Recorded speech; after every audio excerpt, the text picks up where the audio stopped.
Keturunan Rasulullah. Keturunan dari mana? Itulah di antara salah satu hikmah mengapa Rasulullah itu tidak ada anak laki-lakinya. Kalau abang menikah, kemudian ada anak laki-laki. Anak laki-laki abang ini menikah juga, dia ada cucu, berarti abang ada cucu. Nama cucu abang Abdullah, nama anak abang Abdurrahman, nama abang Abdul Samad. Abdullah bin Abdurrahman bin Abdul Samad tersambung kepada abang. Ya kan? Tapi coba anak abang yang perempuan menikah dengan orang lain, hilang nama abang. Bisa dipahami? Tidak ada lagi nama abang di sana. Misalnya nama anak abang Fatimah, menikah, ada anaknya. Anaknya ini dinisbatkan kepada ayahnya, bukan kepada abang. Tidak ada hubungannya. Mengapa Rasulullah anak laki-lakinya itu meninggal semua? Supaya tidak ada orang yang menisbatkan diri kepada Rasulullah SAW. Karena ini adalah pintu fitnah.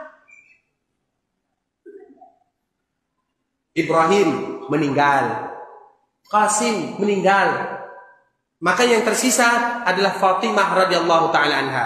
Berarti kalau anak Fatimah dari Ali bin Abi Thalib, lahir anaknya Husain bin Ali bin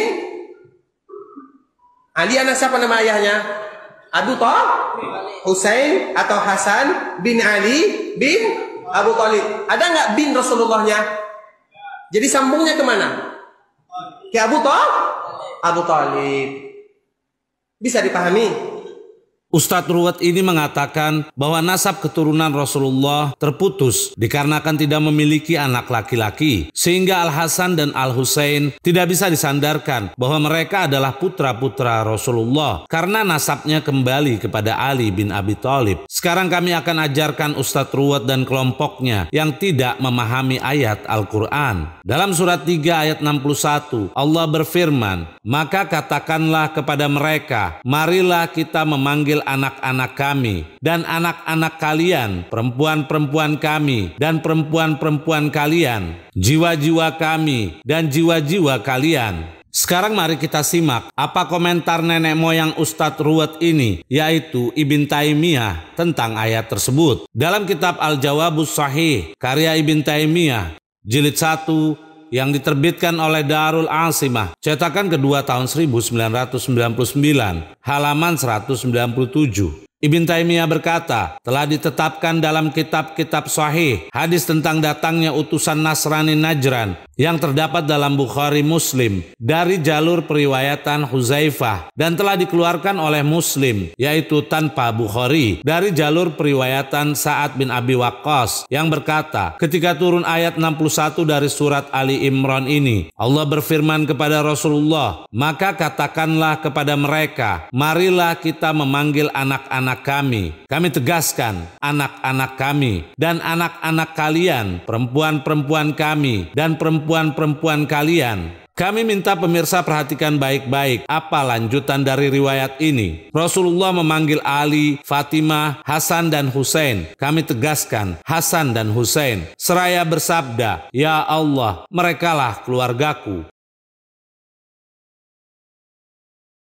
Ustadz Ruwet ini sangat berani mengatakan bahwa Al-Hasan dan Al-Husain bukan keturunan Rasulullah dengan alasan nasab mereka kembali kepada Ali bin Abi Thalib. Sementara Allah sendiri yang menyatakan bahwa mereka itu putra-putra Rasulullah, bukan hanya sekedar cucu. Sekarang mari kita simak pernyataan Ibn Katsir yang tafsirnya selalu dibawakan oleh kelompok Ustadz Ruwet ini. Dalam kitab tafsir Al-Quranil Azim, karya Ibn Katsir, jilid 3 yang diterbitkan oleh Dar Tibah, cetakan kedua tahun 1999, halaman 298. Ibn Katsir berkata, dan dalam penyebutan Isa alaihissalam ke dalam keturunan Ibrahim atau Nuh dari pendapat yang lain adalah dalil akan masuknya seorang anak, yaitu yang berasal dari anak perempuan, ke dalam keturunan laki-laki. Kami tegaskan, dalil akan masuknya seorang anak yang berasal dari anak perempuan ke dalam keturunan laki-laki, karena Isa alaihissalam dinisbatkan kepada Ibrahim alaihissalam melalui jalur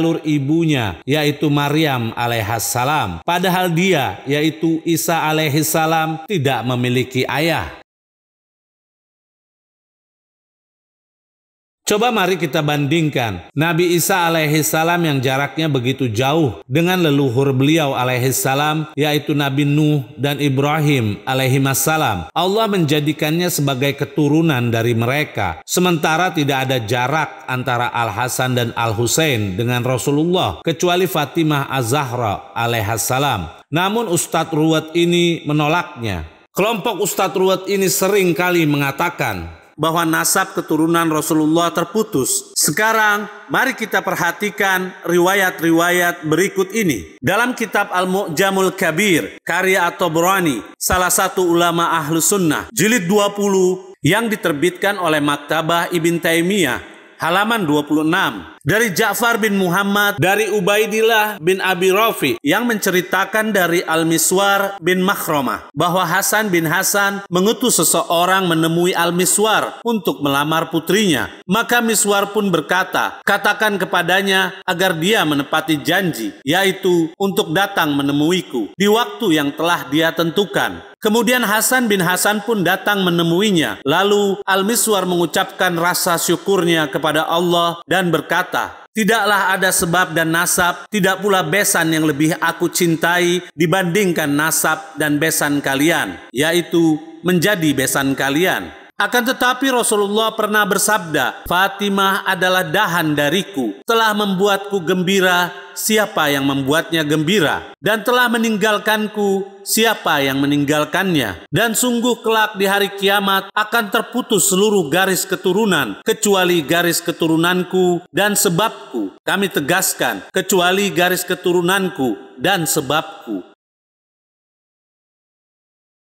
Sangat jelas riwayat di atas bahwa nasab Rasulullah tidak akan terputus walaupun di hari kiamat. Beranikah Ustadz Ruwet ini menyalahkan At-Tabrani, salah satu ulama Ahlus Sunnah? Sekarang mari kita lihat riwayat yang terdapat dalam kitab guru besar Ustadz Ruwet ini. Dalam kitab Silsilah Al-Ahadis As-Sahihah, karya Al-Albani, salah satu ulama Wahabi, jilid 4, yang diterbitkan oleh Maktabah Al-Ma'arif, halaman 650 sampai 651. Rasulullah Shallallahu Alaihi Wasallam bersabda sampai pada kalimat, sesungguhnya semua nasab di hari kiamat akan terputus kecuali nasabku dan sebabku. Kami tegaskan, kecuali nasabku dan sebabku. Pada halaman 651, Al-Albani berkata, akan tetapi aku mendapati untuk riwayat ini jalur periwayatan lain yang kuat. Maka berkata Abdullah bin Al-Imam Ahmad sampai pada kalimat dari Ummu Bakar dan Ja'far, dari Ubaidillah bin Abi Rafi, hanya saja redaksinya dahan sebagai ganti belahan jiwa, sedangkan selebihnya itu sama redaksinya. Dan ini adalah sanad yang baik. Ja'far adalah putra dari Muhammad bin Ali bin Al-Husain. Beliau disebut dengan Abu Abdillah As-Sadiq, seorang imam dan pakar di dalam ilmu fikih. Dan beliau adalah seorang yang terpercaya, salah satu perawi Muslim. Maka jalur periwayatan darinya menjadi penguat yang kokoh. Jika guru besarnya saja, yakni Al-Albani, mengakui hadis tentang nasab keturunan Rasulullah tidak akan terputus, dan juga berkomentar bahwa hadis ini sanadnya baik, lantas mengapa Ustadz Ruwet ini berani mengatakan bahwa nasab keturunan Rasulullah terputus? Jawabannya tidak lain karena kebencian dan kedengkian yang mendarah daging. Sekarang mari kita simak pernyataan dari Imam Ibn Hajar Al-Haytami yang keilmuannya jauh di atas Ustadz Ruwet ini. Dalam kitab Al-Minahul Makiyah, karya Ibn Hajar Al-Haytami, salah satu ulama Ahlus Sunnah yang bermazhab Asy-Syafi'i, yang diterbitkan oleh Darul Minhaj, cetakan kedua tahun 2005, halaman 539. Ibn Hajar berkata bahwasanya anak-anak Fatimah dan keturunan mereka dinamakan anak-anak Nabi Shallallahu Alaihi Wasallam.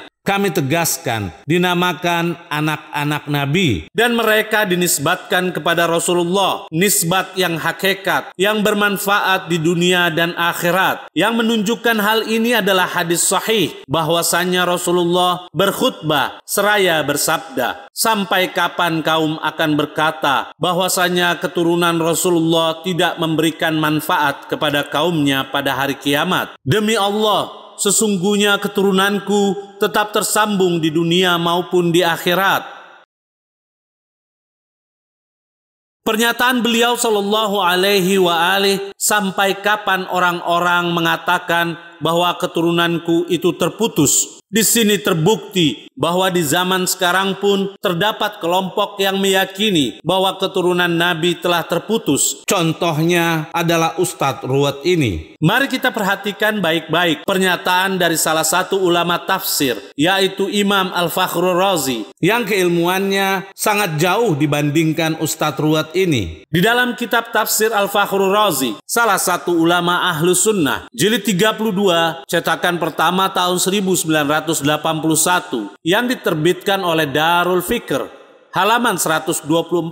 Al-Fakhrur Razi berkata, pendapat yang ketiga yang dimaksud dengan Al-Kautsar adalah anak-anak Nabi, maksudnya keturunan beliau sallallahu alaihi wa alihi. Para ulama berkata, karena surat ini, yaitu Al-Kautsar, turun sebagai sanggahan bagi orang yang menghina Nabi dengan mengatakan bahwa beliau sallallahu alaihi wa alihi tidak memiliki keturunan. Maknanya adalah bahwasanya Allah Subhanahu wa taala memberikan kepada Rasulullah keturunan yang tetap ada sampai akhir zaman. Kami tegaskan, keturunan yang tetap ada sampai akhir zaman. Maka lihatlah berapa banyak ahlul bait yang telah dibunuh, sedangkan alam ini tetap dipenuhi oleh mereka, yaitu ahlul bait, dan tidak tersisa seorang pun yang dipandang dari Bani Umayyah di dunia ini. Kemudian lihatlah berapa banyak tokoh ulama terkemuka dari ahlul bait, yaitu dari kalangan keturunan Nabi sallallahu alaihi wa alihi, seperti Imam Muhammad Al-Baqir dan Imam Ja'far As-Shadiq, Imam Musa Al-Kazim dan Imam Ali Ar-Ridha alaihimussalam, serta An-Nafsuz Zakiyah dan juga semisal mereka. Riwayat-riwayat di atas menunjukkan bahwa nasab Rasulullah adalah nasab khusus yang mana tidak akan terputus sampai hari kiamat. Berbeda dengan keyakinan kelompok Nasibi yang selalu mencari kecacatan dan kesalahan dari keluarga Rasulullah. Semua itu disebabkan karena kedengkian kepada keluarga Nabi. Kami sarankan kepada para pemirsa, berhati-hatilah di dalam memilih panutan ataupun guru, karena setiap keyakinan yang kita miliki akan diminta pertanggungjawabannya nanti. Sementara guru yang diyakini dan diikuti tersebut akan melarikan diri dan tidak bertanggung jawab.